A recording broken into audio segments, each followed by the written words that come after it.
दोस्तों 26/12/2023 को जब कैबिनेट की बैठक हुई और उसमें नियोजित शिक्षकों के राज्यकर्मी के दर्जे वाली नियमावली पर मुहर लग गई तो नियोजित शिक्षक खुशी से झूम उठे, एक दूसरे को बधाइयां देने लगे, मिठाइयां बांटने लगे। लेकिन जब पूरा ड्राफ्ट सामने आया तो इन खुशियों पर विराम लग गया। मायूस हो गए नियोजित शिक्षक और इसके पीछे बहुत सारे कारण थे। नंबर 1, विशिष्ट शब्द नहीं हटा। नंबर 2, सक्षमता परीक्षा जो लेने की बात कही गई थी उसके लिए सभी नियोजित शिक्षक तैयार थे। तो दोस्तों इसमें सबसे बड़ी बात क्या हुई, जो उनकी खुशियों पर ग्रहण लगा रहा है वो है कि सक्षमता परीक्षा से पूर्व उन्हें 3 जिलों का ऑप्शन देना होगा जहां सक्षमता परीक्षा पास करने के बाद उनकी पोस्टिंग होगी। ये एक ऐसा इसमें इस नियमावली में बिंदु जोड़ा गया जो नियोजित शिक्षकों को खुशियों पर ग्रहण लगा दिया। अब नियोजित शिक्षकों के सामने यह सक्षमता परीक्षा मामूली नहीं रह गई, अब यह भी विशिष्ट हो गई। क्यों मैं ऐसा कर रहा हूं?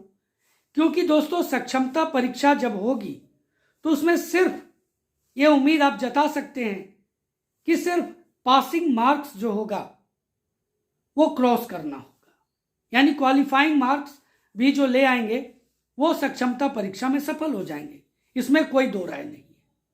लेकिन अगर आपको गृह जिला चाहिए तो आपको इस सक्षमता परीक्षा में बहुत हाई मार्क्स लाना पड़ेगा, क्योंकि जिनका ज्यादा मार्क्स रहेगा उन्हीं को गृह जिला मिलेगा, वरना वो जिला बदर हो जाएंगे, इसमें कोई दो राय नहीं है।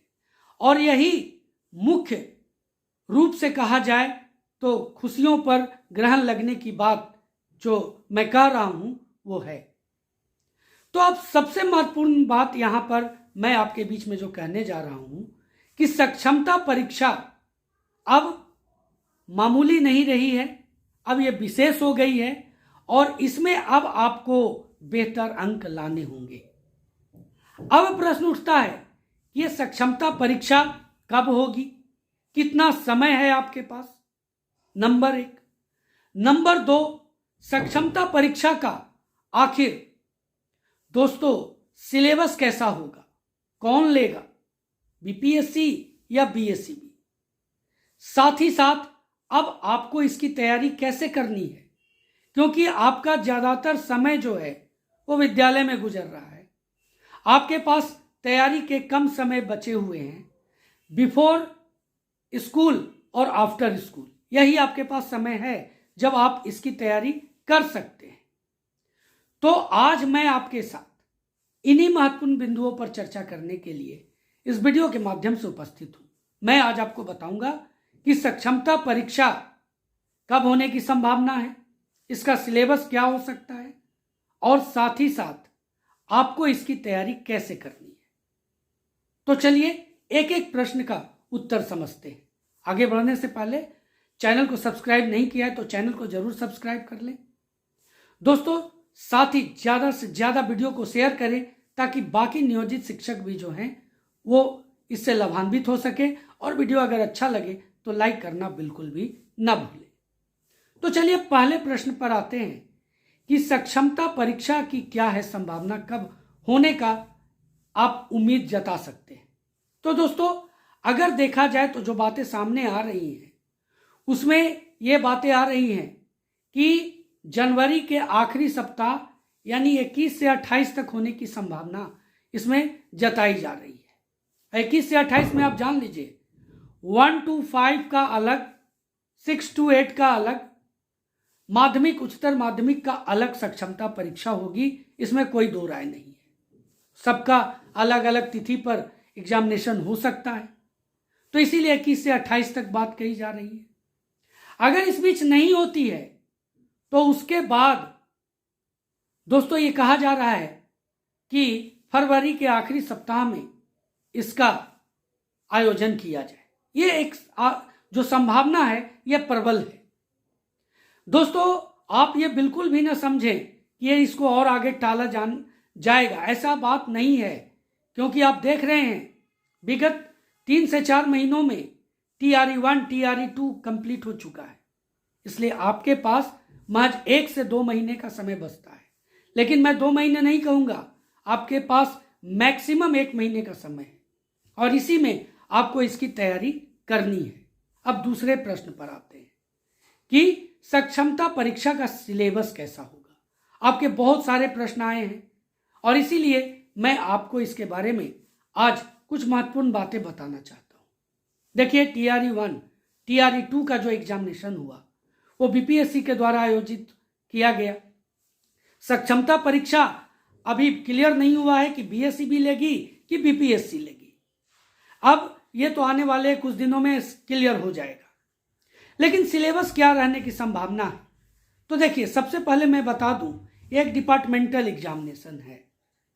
अब डिपार्टमेंटल एग्जामिनेशन है दोस्तों, तो इसमें आप जान लीजिए कि जैसा कि BPSC TRE1 TRE2 में आपने देखा सिर्फ जनरल स्टडीज के क्वेश्चंस रहे और 6 to 8 माध्यमिक उच्चतर माध्यमिक के लिए सब्जेक्ट वाइज भी क्वेश्चंस इसमें इंक्लूड किए गए। भाषा तो अलग ही रहा। तो दोस्तों, इसमें क्या हो सकता है, तो देखिए, एक संभावना मैं आपको बता दूं कि GS के साथ साथ हो सकता है आपसे इसमें पेडागोजी यानी पेडागोजी से जो रिलेटेड है शिक्षण कौशल, इससे प्रश्न पूछे जा सकते हैं, पूरी संभावना है। तो आपको इसमें महत्वपूर्ण हो जाता है कि 1 to 5 के लिए जो सिलेबस हो सकता है, मैं एक संभावना बता रहा हूं, अभी सिलेबस सामने आया नहीं है, लेकिन आपको तैयारी शुरू कर देनी पड़ेगी। अब सिलेबस जो है 1 to 5 के लिए जनरल स्टडी रहेंगे, जनरल स्टडीज के साथ साथ आपको इसमें पेडागोजी रहेगा। 6 to 8 से लेकर के +2 तक जो क्वेश्चंस रहने की संभावना है, इसमें जनरल स्टडीज के साथ साथ सब्जेक्ट वाइज क्वेश्चंस होंगे, यानी जिस सब्जेक्ट के आप टीचर हैं उससे रिलेटेड क्वेश्चंस होंगे, और पेडागोजी को भी इसमें शामिल किया जा सकता है। ये आप जान लीजिए, इसमें कोई दो राय नहीं है, चाहे 6 to 8 हो, 9 10th हो, 11 12th हो, तो आपको इसी आधार से तैयारी करनी पड़ेगी। अब तीसरे प्रश्न पर आते हैं। तीसरा प्रश्न है दोस्तों कि तैयारी कैसे करें इतने कम दिनों में, आखिर आप इन सभी सब्जेक्ट को कैसे कवर कर सकते हैं। क्योंकि मैंने शुरू में कहा है कि आपको अब ज़्यादा मार्क्स लाना ही होगा। अगर आप कम मार्क्स लाते हैं तो आपको गृह जिला नहीं मिलेगा।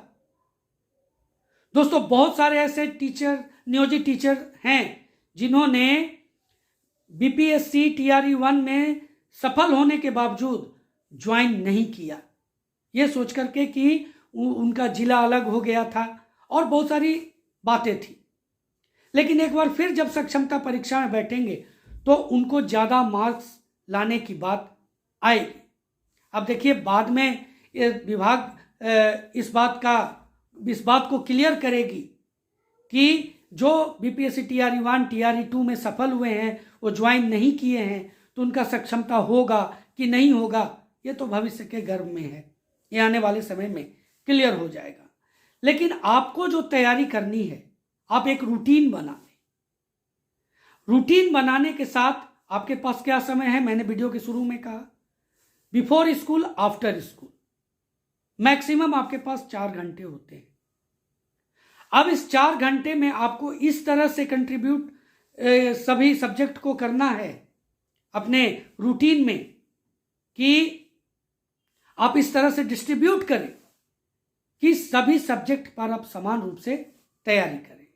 आप बना लें, संडे से लेकर के सैटरडे तक आप एक पहले लिख लें और उसके बाद जो आपको पढ़ने की बात मैंने बताई उन सभी सब्जेक्ट को मेंशन करें।